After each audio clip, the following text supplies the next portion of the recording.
Bom dia com Jesus. Então vamos ver aí em São Mateus, o Evangelho segundo São Mateus, onde foi anunciado, capítulo 5, versos 43 ao 48. Ouvistes que foi dito: amarás o teu próximo e aborrecerás o teu inimigo. Eu, porém, vos digo: amai aos vossos inimigos. Desde que foi dito, não foi escrito propriamente, né? Eu, porém, vos digo: amai a vossos inimigos, bendizei os que vos maldizem, fazei bem aos que vos odeiam, e orai pelos que vos maltratam e vos perseguem. Ora, fora disso não há perfeição. Eu quero adiantar, né? Fundamentos da perfeição seria o tema para essa manhã. E aqui já estamos vendo o fundamento. Agora, por quê? Verso 45. Para que sejais filhos do vosso Pai. Para que sejais filhos do vosso Pai. Ele já fala da adoção, do Abba Pai. Para que sejais filhos do vosso Pai que está nos céus. Porque faz que o seu sol se levante sobre maus e bons, e a chuva desça sobre justos e injustos. Pois se amardes os que vos amam, que galardão havereis? Não fazem os publicanos também o mesmo? E se saudardes unicamente os vossos irmãos, que fazeis demais? Não fazem os publicanos também assim? Sede vós, pois, perfeitos, como é perfeito o vosso Pai que está nos céus. Agora, Senhor, tudo que nós podemos fazer é isto que temos feito. É ler a Tua palavra, vivificá-la, revelá-la compete exclusivamente ao Senhor. Por isso te pedimos que isso venha a acontecer em mais esta reunião, porquanto essa vivificação é que significa de fato a nossa redenção, o nosso rapto, nosso arrebatamento. Te pedimos pela Tua graça, pelo Teu amor, que ao discorrer esta palavra, muitos males sejam desfeitos, espíritos maus sejam expulsos, aqueles que estão sempre com astutas ciladas nos lugares celestiais. Te pedimos isto em nome do Senhor Jesus Cristo. Amém. Assentai-vos.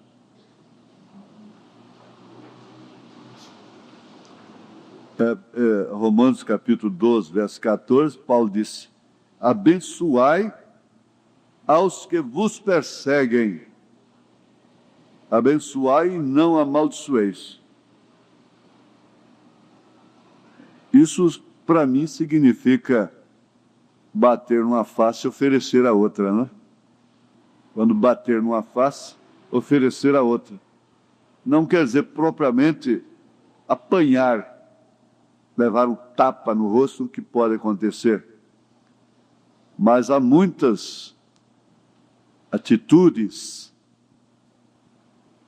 tratamentos, palavras descaridosas que são como um tapa, um mu.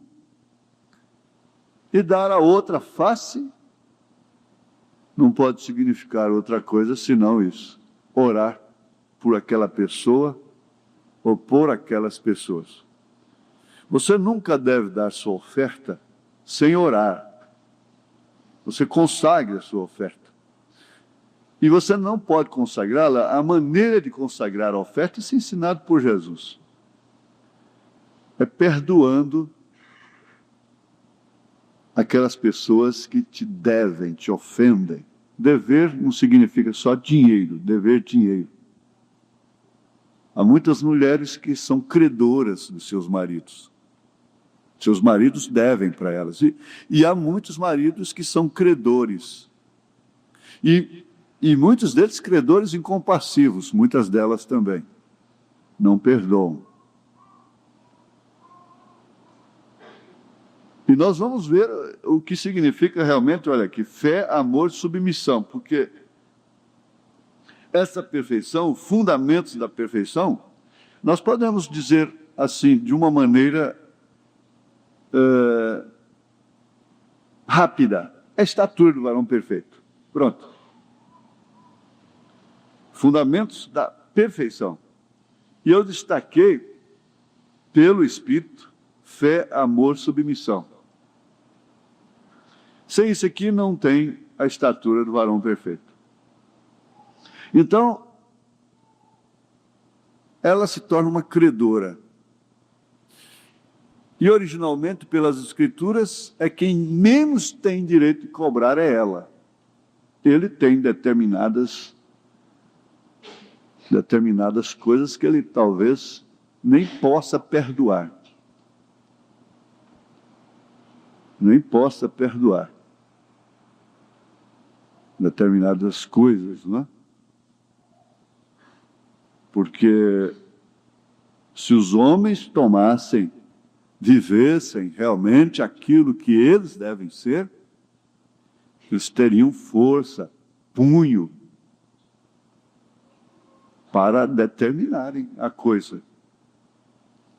Nós estamos aí com um testemunho do irmão Billy Paul, filho do irmão Branham, e um pouquinho que eu vi, meu pai estava lavando o carro e me chamou e disse: Billy, por favor, você me faz um favor? Eu disse: o que é, papai?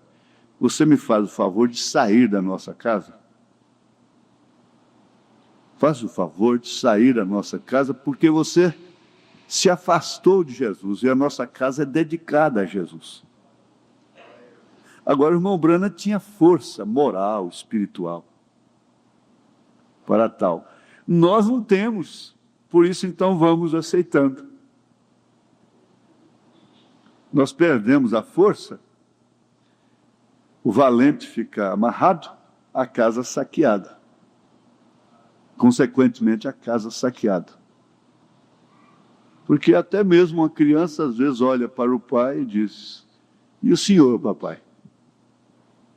E o senhor? Então, parece que nós estamos carregando, sendo levados para um corredor. Eu confesso mesmo que ao ver determinadas fitas do irmão Branham, olha, eu não sumo, não desapareço, eu não provoco a minha própria morte, porque Deus me segura. Porque, que coisa terrível. Agora nós vamos ver aquela caverna que ele se escondia lá. Enquanto nós estamos fazendo recantos de descanso, ele tinha uma caverna que mal cabia ele para entrar ali. E Deus pôs lá uma mesa pela própria natureza de pedra, uma águia por cima. E lá ele passava noites. Agora, nós temos que ser consolados. Na verdade, ele era um nazireu de Deus, era um profeta maior. Mas eu falo por mim mesmo, eu deveria atingir pelo menos o mínimo. Pelo menos o mínimo. Eu não estou dizendo o máximo, ser igual a ele, que ninguém consegue ser. Mas pelo menos o mínimo.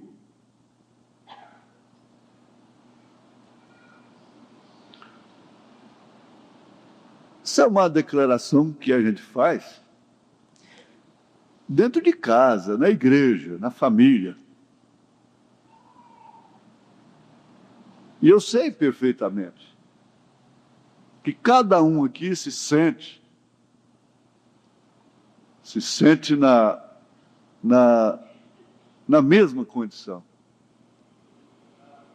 E não há nenhum crente sincero, revelado realmente, que não está nessa condição. Porque justamente o engano que há na era, o maior engano é a pessoa pensar que está bem, está tudo bem. Eu respondo sempre, vai bem, vou bem, a moda da tsunamita, com a morte em casa.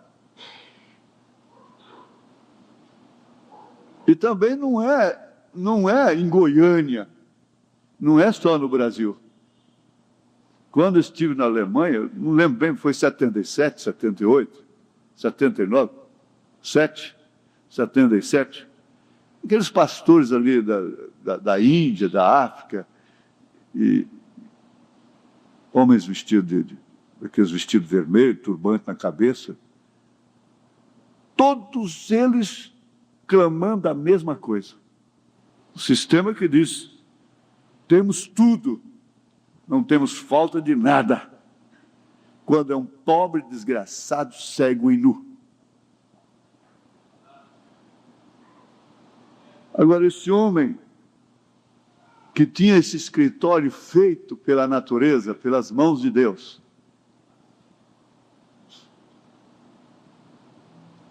lá nas brenhas, nas rochas, ainda saía diante do povo, ele tinha que dizer, eu não sou culpado disso, mas culpado no mínimo, culpado no máximo.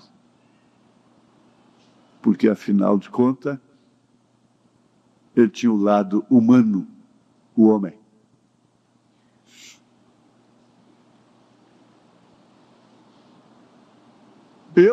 Outra coisa que a gente tem que pensar, como assim uma prévia do assunto, é que nós temos de ter o potencial. O potencial, você diz, pode dizer, Sara e Abraão não tinham esse potencial mais. Tinha acabado. Tinha sim. Tinham. Eles tinham. Especialmente depois que receberam a promessa. Eles tinham a matéria que poderia sofrer uma transformação. Então, o Espírito, você vê quando ele pega uma linha, você está sempre ouvindo aquilo, transformação, transformação. Ora, a perfeição não pode acontecer de forma alguma sem essa metamorfose. Essa palavra quer dizer transformação.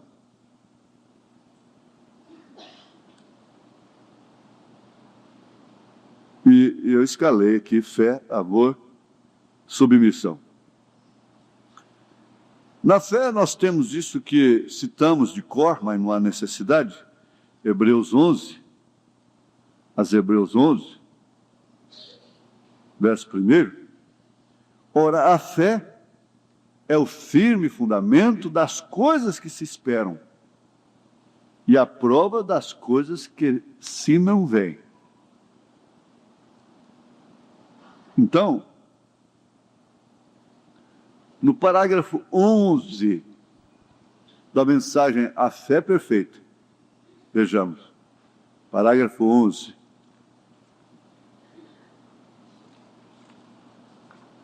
Agora, bem, a fé está baseada no perdão. Nós já aprendemos aqui, o Espírito já nos advertiu aqui que todas as questões entre irmãos que não são resolvidas aqui à luz da palavra terão que ir para o Tribunal, Supremo Tribunal, que é o Trono Branco. Então, é muito claro, dá para entender de uma maneira simples. Qualquer pessoa, por mais simples que seja, entende isso. Se esta palavra não soluciona, não tira a coisa do seu coração, a cobrança do seu coração, automaticamente você está apelando para o trono branco.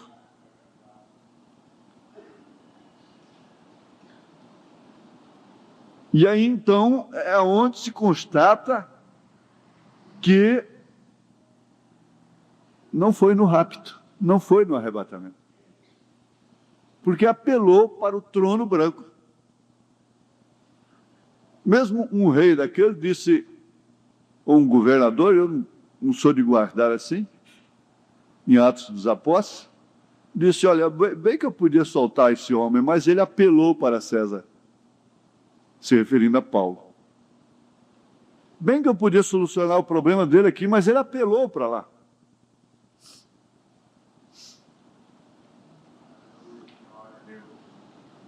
Então você deve ter isso aqui. A fé perfeita,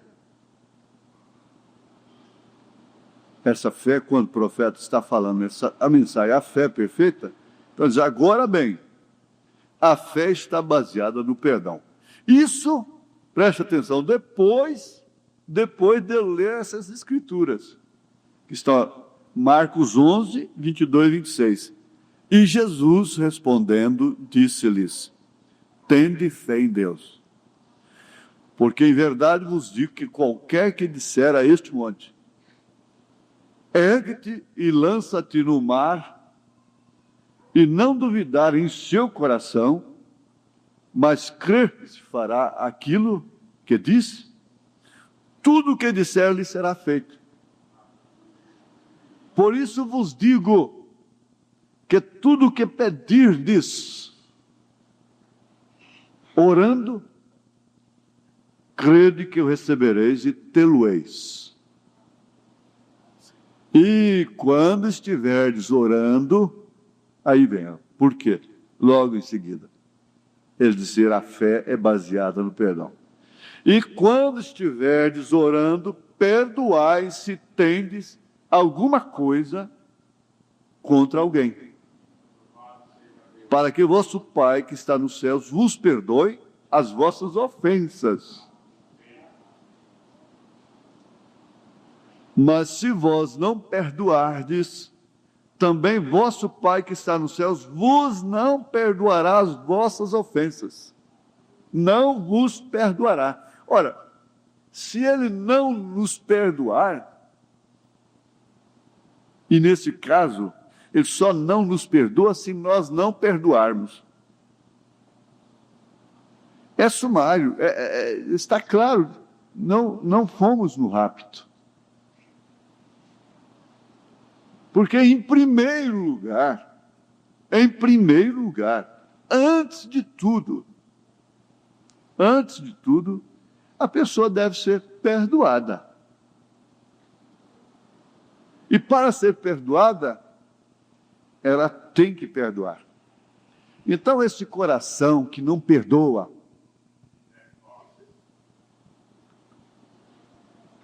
que essa acessível à mágoa, à raiz de amargura, ao ódio, esse coração não se torna um recipiente de fé. Sabe por quê? Nós fazemos misturas no nosso estômago. Misturas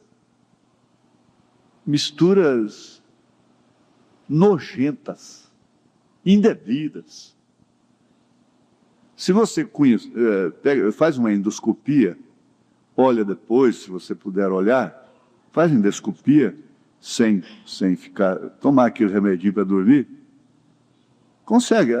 Muita gente tem só impressão. Passa aqui rápido, como se você tivesse engolido um caroço de feijão, uma coisa assim. Pronto, acabou. E você vê o que é o seu estômago.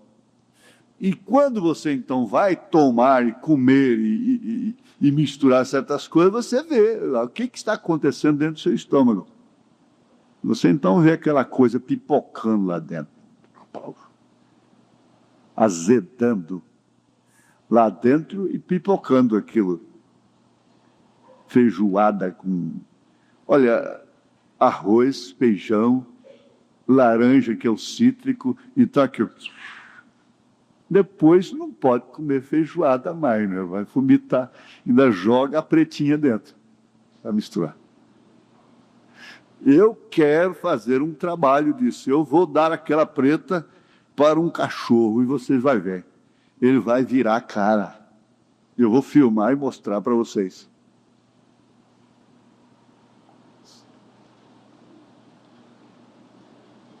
Isso é verdade.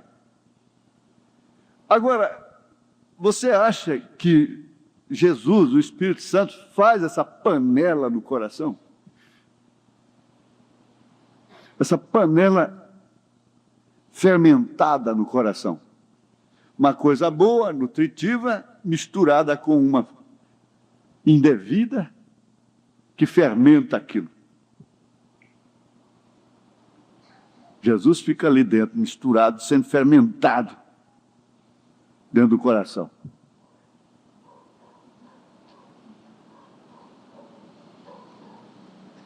O natural fala do espiritual. E tem uma coisa, não há nenhuma pessoa que possa ser feliz nessa vida se ela não é uma pessoa de coração que perdoa.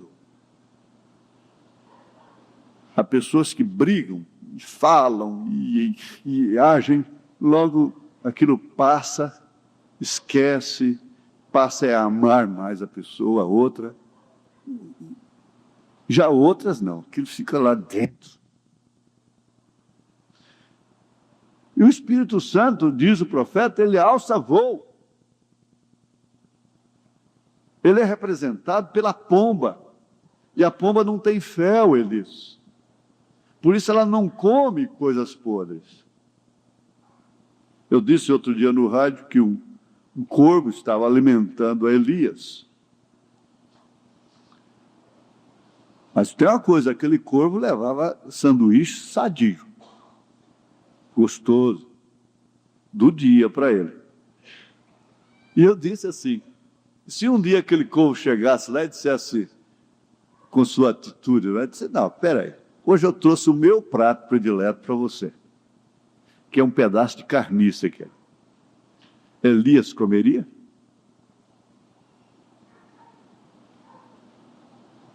Não, ele não comeria. Ele não bebe a coisa. Então o nosso coração se torna um caldeirão de coisas, de misturas indevidas, com coisas más e boas misturadas ali. Jesus ali dentro. Então, veja só como é fundamento.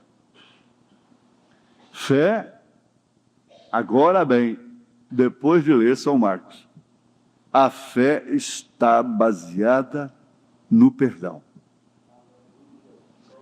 E como dissemos na pregação desta manhã, estamos procurando fazer com que a igreja chegue ao lugar onde possamos verdadeiramente ver os tempos apostólicos no nosso meio.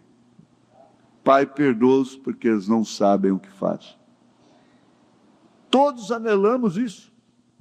Está ali a porta. O podemos ver, porém queremos vê-lo ainda em maior grau. Desejamos que seja uma torrente para que nos ajude, ou seja, fluindo de nós para ajudar a outros. Jesus nunca usou o seu grande poder para si mesmo. Vamos ver sobre o amor.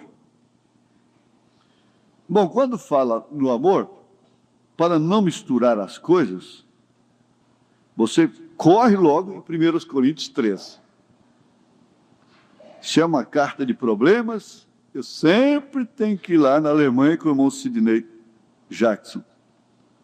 Ai de nós se não fosse as cartas de São Paulo aos Coríntios. No capítulo 2, segundo os Coríntios, é que a igreja recebeu essa moça aí, com aquela criança, a vitória do amor. depois de tanto purgar. Então, você tem que correr, é justamente nessa carta de problemas, de uma igreja cheia de problemas, de uma igreja em que, em uma determinada fase, foi chamada pelo seu próprio pastor de carnal. Ele disse: eu não posso vos falar como a espirituais, mas sim como a carnais, porque ainda há contendas entre vós. Olha, é só um particularzinho. Você acha que esse moço que é disputado e que você tem que tomar das outras e tudo em cima, ora,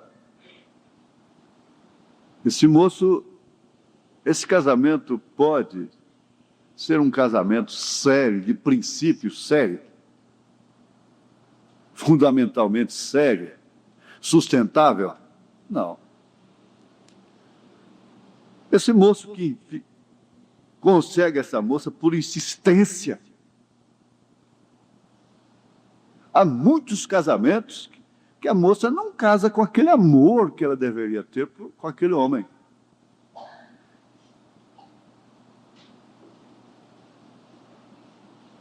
Há muitos.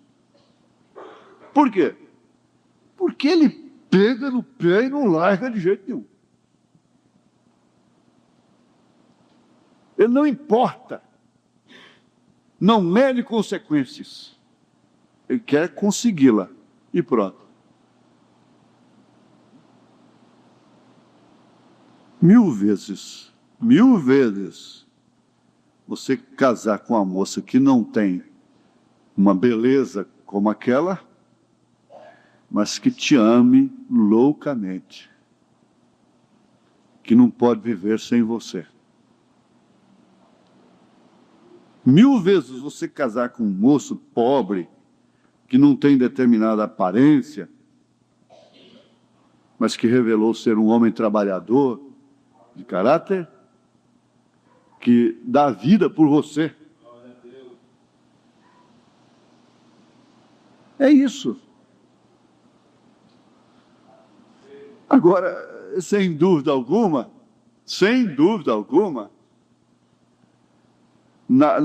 nessa faixa etária, eu estava olhando ali, quer dizer, parece que eu estou, daqui uns 30 anos, eu começo a ficar velho, porque eu tenho visto, entrando ali, senhoras já meio acabadas, assim, revelando em seus semblantes, assim, sofrimentos, e que algum tempo atrás era aquela mocinha bonita, e dando trabalho terrível, e hoje elas estão sofrendo com suas filhas aquilo que elas fizeram seus pais sofrer. Nessa faixa etária, você pode mostrar um filme.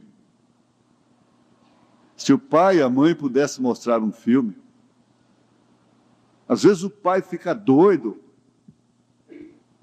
querendo mostrar uma coisa e não tem um meio mais clássico até, mas não consegue. A mãe quer mostrar, mas não tem jeito.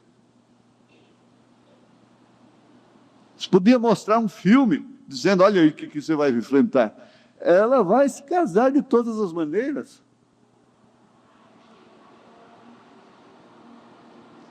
Infelizmente, 90% dos casamentos,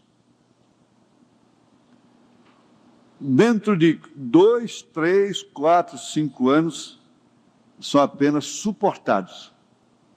Eu não estou falando de vocês, diz o profeta, não estou falando de vocês. Infelizmente, o fato é esse, que não se podem encarar e entender o que é realmente a adaptação. Você sabe que o certo é você começar, se casou, você apresentar de público, de mãos dadas, ou dar o braço para ela. Não é enxergando na vista dos outros, aquela coisa toda, e abraçando, e apertando, e beijando. Não é porque você já casou, Você está expondo a sua própria esposa a uma cobiça. Outros homens que veem aquilo, eles sofrem determinadas coisas que você sofreria. Basta você pensar aqui que você sofreria se visse um quadro daquele. Só isso. Não precisa mais nada. Não há nenhum legalismo, nenhum fanatismo nisso. É a realidade. Mas é o tal negócio, se ele casa hoje e amanhã entra de braço dado como varão, que era norma social, até era tradição, ele lhe dá o braço esquerdo.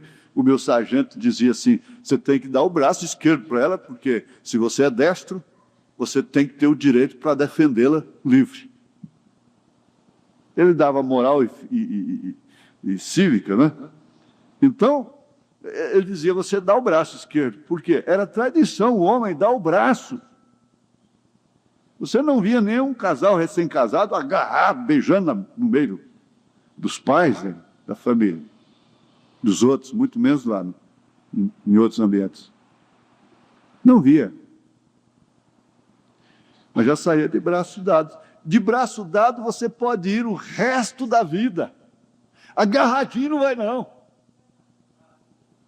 E não entende depois o porquê. Então acha que ele não te ama mais. Porque não vai ser daquela forma. É muito difícil eu ver um quadro que eu vi lá em Curitiba. Um velho da boca murcha, beijando uma velha da boca murcha, na boca, na rua, abraçado, agarrado, beijando.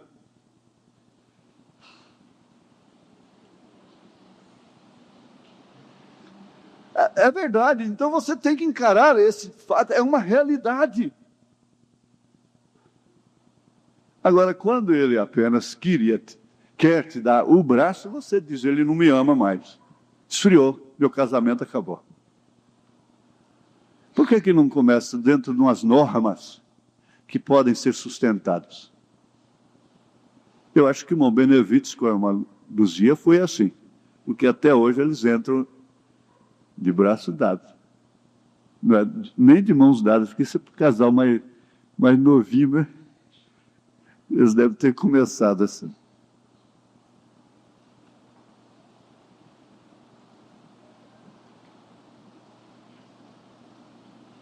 Então,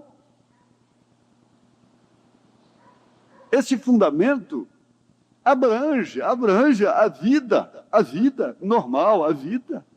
A vida está nisso aí. Vocês sabem, vocês passaram por experiências. Há irmãs aqui me ouvindo que passaram por experiências. Algum tempo atrás elas estavam rebeldes, dando trabalho. Hoje elas estão sofrendo.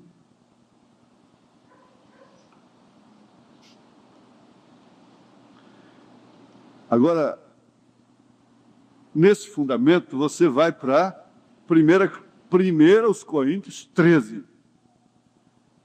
Está na carta dos problemas. Está na carta da igreja problemática. Muitos há hoje que se a igreja de Paulo fosse hoje como era de Coríntios, chamava aquilo de denominação, de igreja porca, de igreja que tem espírito de prostituição, de outras tantas coisas. Às vezes diriam, nem vou naquela igreja mais, nem apareço mais lá.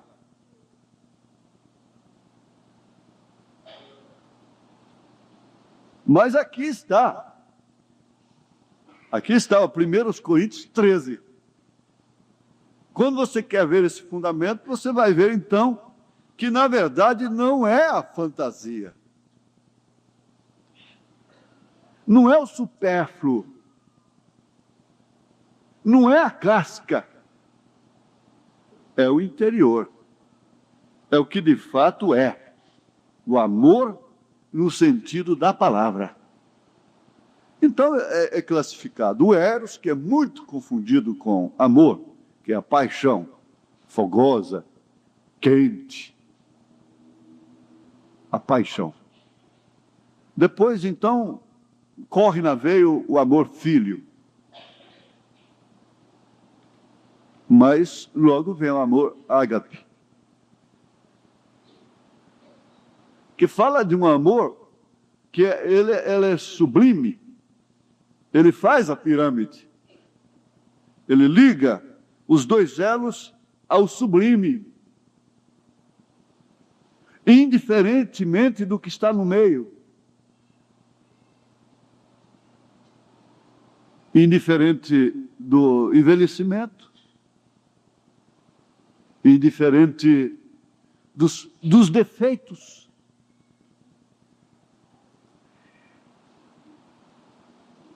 Porque quem não tem defeito? E você sabe que você só vai descobrir os defeitos dele realmente na prática depois de casada. E você vai descobrir as falhas dela depois de casada. Aí você vai conviver com o que realmente ela é, com o que realmente ele é. Aí então, isso faz assim. É o ágape. Faz isso. Faz uma pirâmide. Com dois extremos. E entre isso uma massa que é cheia de problemas, mas perfeitamente casada, e que sobe até a pedra de coroa. Porque esse é o único que é ágape, que permanece.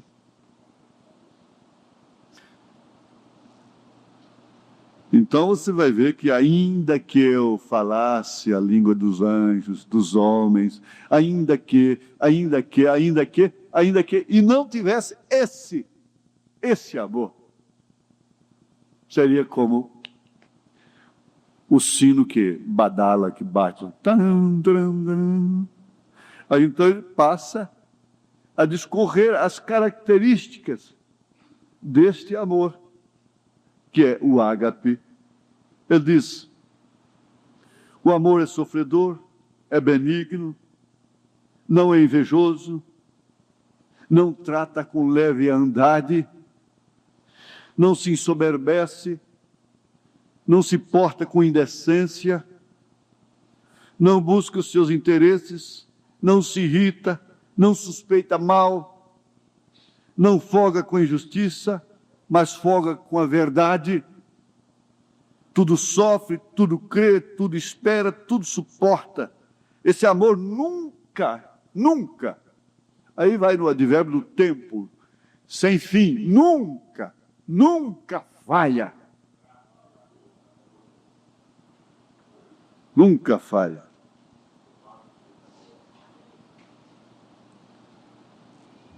E havendo tantas outras coisas, emoções, etc., cessarão, serão aniquilados. Mas esse amor permanece. Porque ele chega à conclusão aqui, ó. Agora, pois, permanecem a fé, a esperança, o amor, estes três. Mas o maior destes é o amor.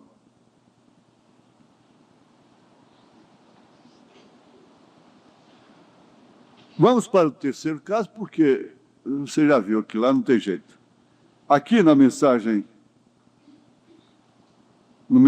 Veio Atento, para concluir essa sobre o amor, ele disse,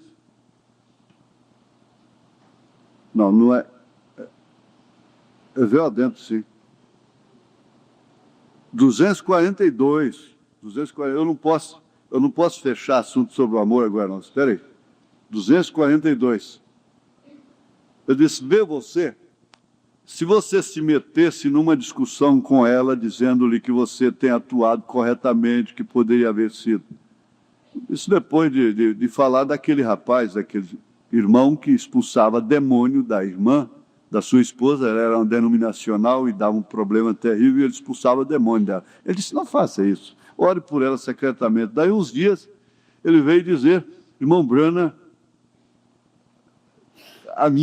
o meu casamento foi salvo. Virou uma maravilha agora, minha casa. Então eu disse, se você se metesse numa discussão com ela, dizendo-lhe que você tem atuado corretamente, se justificando, vê você o que haveria feito? Então, somente algumas palavras amorosas que chegam ao profundo do coração. A graça para conquistar a sua própria mulher, conquistar o seu próprio marido. Isso, alguém disse, não, eu não tive graça para conquistá-lo. Irmão, ponhamos as pessoas atrás do véu, isso é correto. Querem vocês conhecer um pequeno segredo? Assim é como eu conquisto aos animais selvagens, assim conquisto a enfermidade, por amor. O amor de Deus nos constrange a fazer tal coisa. Venha, entre ao véu. O fará hoje, enquanto inclinamos nossos rostos para um momento de oração?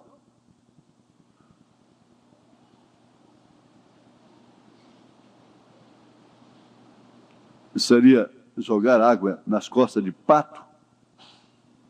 Acredito que não. E ainda temos aqui dentro do amor, eu não vou poder, ainda que tem que passar um pouquinho, nós vamos ter que ver isso aqui na mensagem Cristo, Mistério de Deus Revelado, edição nossa aqui de Goiânia, que é a mesma. Aquela palavra igreja que está ali no quadro. A partir do verso 35. Sobretudo amem uns aos outros. Sobretudo, amem uns aos outros. Agora, amar não quer dizer propriamente cair dentro de uma panela de fermento. Amem uns aos outros. Não importa o que o diabo procure dizer. Por agora todos vocês são um grupo completo, dócil e amoroso. Porém, recorde a minha advertência. Satanás não permitirá que fiquem assim.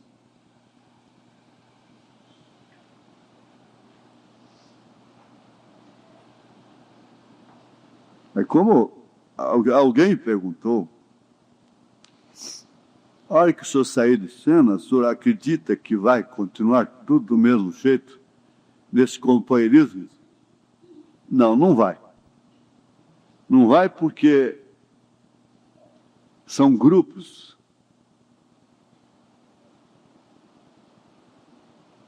E quem agrupa não tem liderança geral.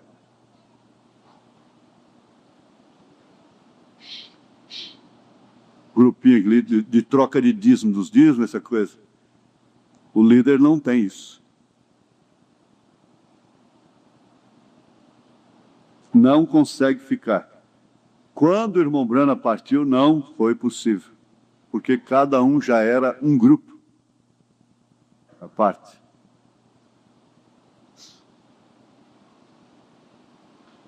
Satanás não permitirá que fiquem assim, não, senhor. Ele disparará tudo, ainda que tenha que trazer alguém que lhe sirva de instrumento. Ele trará um crítico, algum inconverso, e o porá para fazer com que aquela pessoa tenha companhia com você sob a quietude, lá fora de hora no telefone, na sua casa, lançando dardos inflamados no seu ouvido. Então o encherá com algum veneno e começará a correr entre a igreja com isso. Porém, não vá você tomar parte nisso.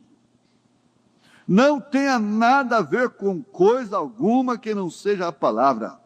Mantenham-se amorosos, amáveis e bondosos uns para com os outros. Às vezes nós pensamos até que brincamos demais. Mas tem uma coisa, maledicência, não temos tempo para ela. Ore por aquela pessoa para que possa ser salva também. Somente orem por ela e fiquem ao lado do seu pastor, porque ele, sendo seu pastor, merece seus respeitos. Ele os guiará porque está ordenado por Deus fazê-lo. Agora, recordarão isso? Vocês vão se lembrar disso? O inimigo virá, porém, quando ele vier, juntem o mais possível um ao outro. Então, aquele que o diabo está usando como inimigo, se apartará de vocês ou entrará para ser um de vocês. o que acontece? Muitas vezes, a busca de determinadas pessoas que saem do companheirismo da igreja é isso. Às vezes foi o próprio Deus quem atirou. Já ouviu esta oração? Depois vai buscar para trás. Aí fica pior. O rombo vai ser maior. Então aquele que o diabo está usando como inimigo se apartará de vocês ou entrará para ser um de vocês. Feliz é o homem, bem-aventurado é a mulher, bem-aventurado é o homem, que discerne quando está rebelde. E diz, fala o seu nome e diz, você está rebelde. Você é uma rebelde. Ela própria falando consigo mesma, você é uma rebelde. Ele próprio falando consigo, você é um rebelde. Eu entendo que isso é a rebeldia, um espírito de rebeldia que me apanhou. Esse tem esperança. Isso é tudo. Nunca formem grupos secretamente entre vocês mesmos com a intenção de falar. Não façam partidos. Nós somos um. Eu não poderia dizer, mão esquerda, estou desgostoso contigo, vou te aniquilar porque não és a mão direita. Esta é minha mão esquerda e quero que assim permaneça até a ponta dos dedos. Quero que cada parte de meu corpo fique como está. Deus quer que nós, como um corpo de crentes, nos mantenhamos completamente unidos. Paulo disse que há membros que é para a desonra, são desonrosos, mas são necessários ao corpo.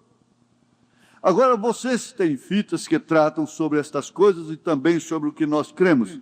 Vocês têm fitas que tratam sobre a disciplina na igreja, como devemos nos comportar na igreja de Deus e como temos que nos reunir aqui, assentados em lugares celestiais. Não fique em sua casa.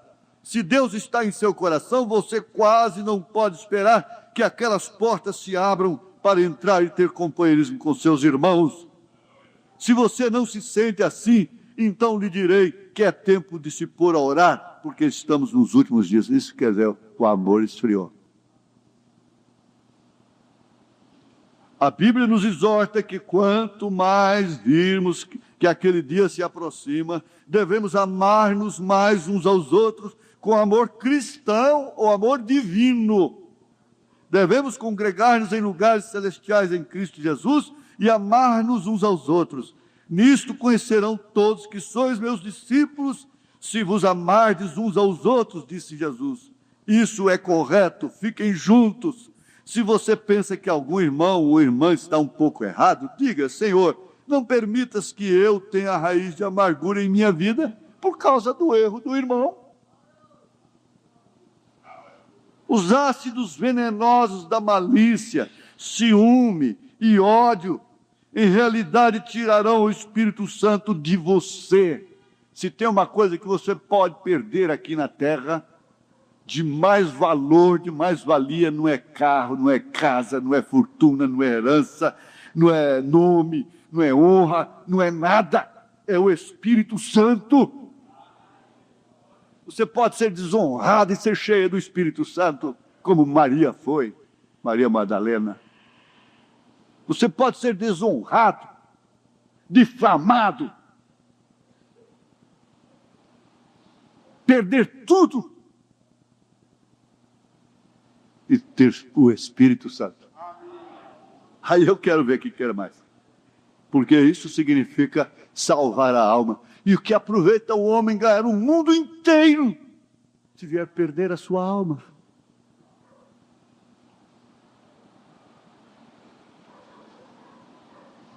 Estas coisas afastarão o Espírito Santo do tabernáculo, entristecerão o Espírito de Deus, o expulsarão e farão dano ao seu pastor, farão todas estas coisas, vê você? Agora ele pergunta ali como um desafio, vocês vão se recordar quando a coisa bater na sua porta? Vai se recordar disso, correr e ler isto? Nós temos que ver sobre a submissão. Me perdoe pelo tempo, porque está em cima da hora. Estamos cansados de ouvir isso. A partir do verso 22, Efésios capítulo 5. Vós, mulheres, sujeitai-vos aos vossos maridos como ao Senhor. Porque o marido é a cabeça da mulher, como também Cristo é a cabeça da igreja, sendo ele próprio o salvador do corpo. Olha, sabe de uma coisa? Vocês, irmãs, moças, o certo seria isso. Se você não pretende ser submissa a um homem, acate o conselho de Paulo, ali no capítulo 7 de 1 Coríntios. Ele disse: fique como eu, então, sem casar, que você vai poupar muito sofrimentos e tudo. Fique sem casar. Não te cases.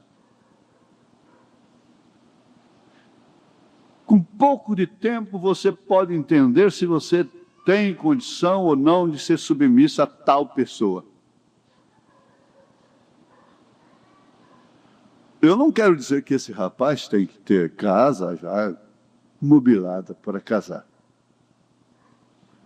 Mas você, com facilidade, vê que aquele rapaz é um rapaz determinado, que tem objetivo, que tem firmeza no trabalho, que não é leviano, que não é inconstante. Porque, na verdade, é um sofrimento quase que insuportável. E você sabe onde é que ele vai extravasar? Quando ele não dá conta do recado? É em você. Aí ele joga a culpa em você. Em grandes casos, eu vou para 33 anos agora, em março, do ano que vem, de contato com famílias. No primeiro ano, eu tive problemas.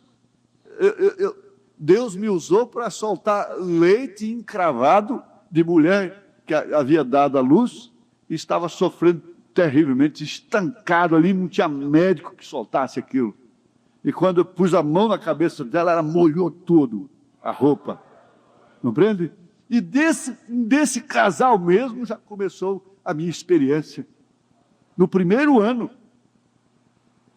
Me permita esse testemunho. Vai para 33 anos.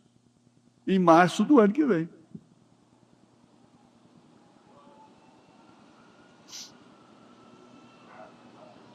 Fica insuportável. O homem, por não dar conta de seu recado, ele joga, ele se irrita, ele fica nervoso, ele fica espancador. Espancar não é só bater, não. Ele fica espancador. O pastor, quando ele não tem recursos na doutrina, na palavra, administração pastoral, ele espanca a igreja.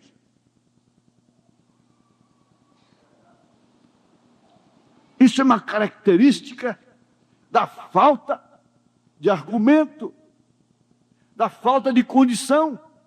Então quer culpar a companheira. Porque traz a desavença, traz o problema, sem dúvida.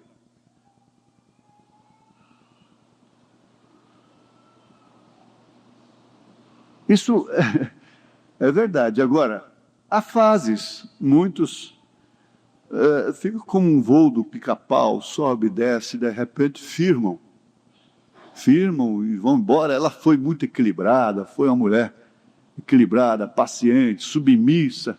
Então passa uma fase e equilibra. Muitos, mas alguns não. E o casamento se torna uma coisa simplesmente suportada por uma questão de honra.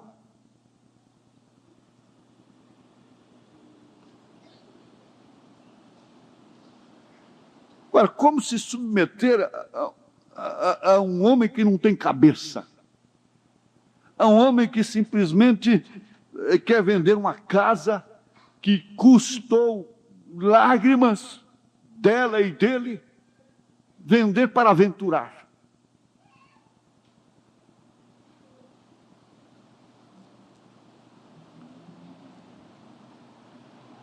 Você sabe, até em certos casos, conforme o caso, eu digo, não assina, meu irmão. Não assina, não. Não assina, não, que amanhã ele vai ser agradecido. Mas aí começa a apelação.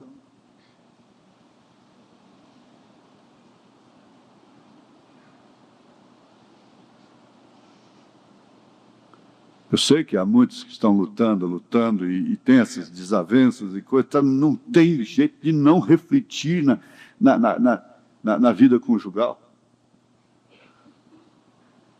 E o que ele sofre lá no trabalho, o que ele sofre, a decepção que ele sofre lá fora, ele quer descarregar na família, ele vem descarregar na família. Ela é o para-raio. Agora, Paulo está falando de marido. Tudo por escala, tudo relativo, dentro do seu mundo, dentro do seu nível. É um barraquinho, é um rancho, mas tem o seu nível, botando o chapéu sempre onde alcança. Ele é o marido, ele é a cabeça. Não simplesmente tem que estar mostrando mensagem e procurando, forçando, por força, por violência. Mas tem uma coisa que você vai entender claramente, isso ao ser estudado. Irmão secretário, me apanha, por favor, essa mensagem, Hebreus capítulo 5, está em cima da mesa. Hebreus capítulo 5 e 6, por favor. Enquanto isso, nós vamos continuar aqui. Porque o marido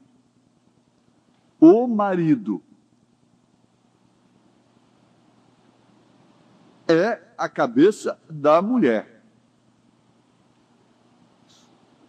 Como também Cristo é a cabeça da igreja, sendo ele próprio salvador do corpo. Ele é cabeça para salvar o corpo.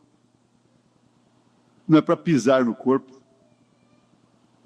Não é para fazer dela um tapete, diz o irmão Branco, um capacho. Ele não é o machão que chega em casa e todo mundo treme. Não é isso?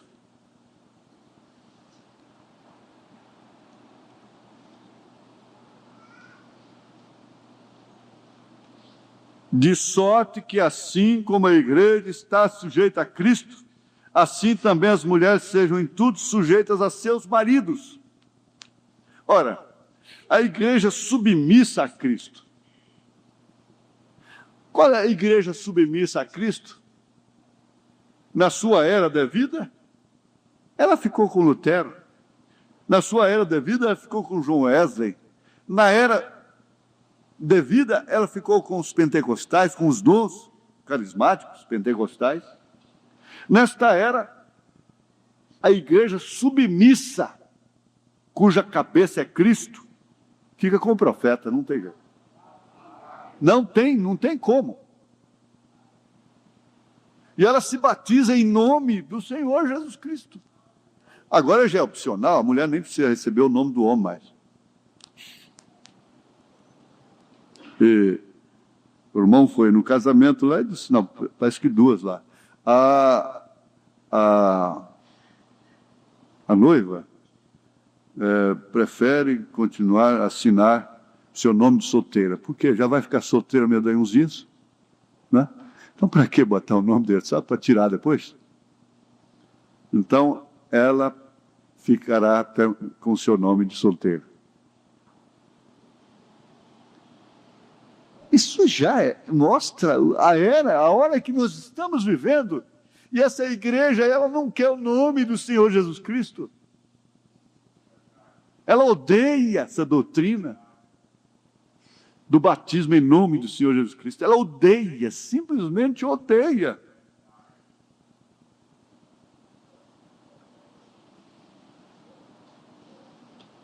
Aqui no parágrafo 92 da mensagem Hebreus, capítulos 5 e 6. Parágrafo 92. Agora, ele partiu e o Espírito Santo vem aquilo que é através da sua morte. Ele pudesse aperfeiçoar a igreja e colocar a igreja submissa. Sem submissão não há perfeição.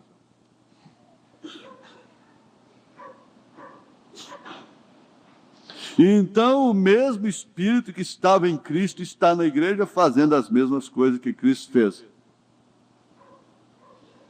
E ele pudesse aperfeiçoar a igreja e colocar a igreja submissa. Mas eu pergunto, quem pode fazer aquela novilha daquele olhar regalado, esperta, ser submissa?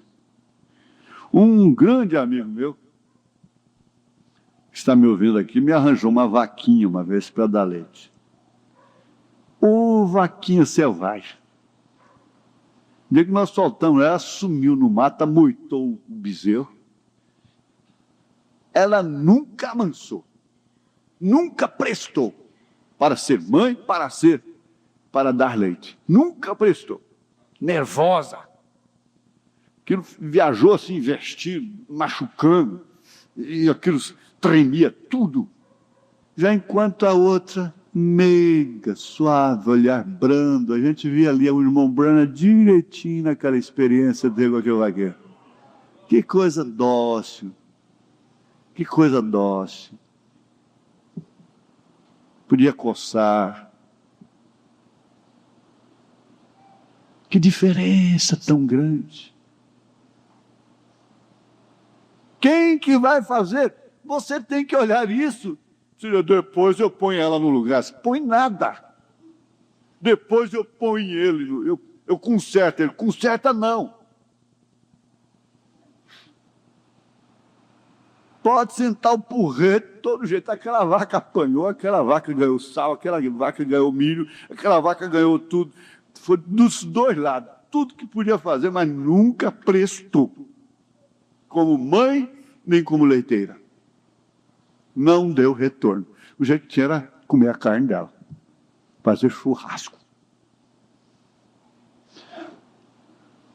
A novilha selvagem nunca será submissa.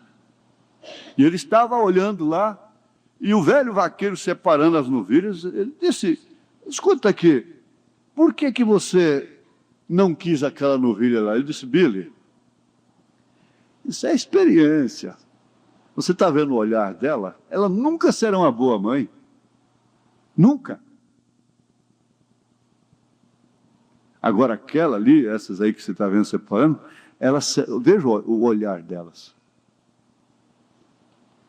É diferente. Não está olhando lá em cima. Não pode, não tem como ser submissa. E não há marido para essa mulher. Agora, não há marido para essa igreja. Não há cabeça para essa igreja. Eu pensei aqui, eu vou ver o que realmente quer dizer submissão. Ato ou efeito de submeter-se a uma autoridade, a uma lei, a uma força. Obediência, sujeição, subordinação, disposição para aceitar um estado de dependência. Meu Deus, o que é isso? É docilidade. Submissão é docilidade. Ela não deveria ter se casado se não queria ser submissa. Submisso, obediente, dócil, humilde, respeitoso, entre parênteses, está lá, Aureliano. Sua atitude submissa escondia um temperamento altivo, resignado, conformado. A mulher submissa ouvia calada. E dando exemplo, novilha de olhar altivo nunca será submissa, nunca será boa mãe. Esse já pus do irmão Branco. Sem essas virtudes, nunca haverá essa perfeição relativa. Esse fundamento, o quê? Porque o irmão Branco disse que Jesus, ele pegou pão, 5 pães, peixinhos, e multiplicou. Ele pegou a água, fez dela vinho. Então ele tinha o potencial, tinha o que fazer, o como fazer daquilo, transformar. Com exceção da palavra falada, que foi a palavra dos esquilos, apareceram os esquilos. Mas em tudo havia o potencial ali para fazer aquilo. Então Deus fez o manequim de barro ali e soprou e operou pela palavra falada todo esse sistema humano, esse dentário aí que nós vimos, estamos vendo aí, cerebral, etc, etc. Então havia. Você tem alguma coisa que oferece para Deus o elemento no qual Ele vai soprar e fazer essa transformação radical. Vamos ficar de pé?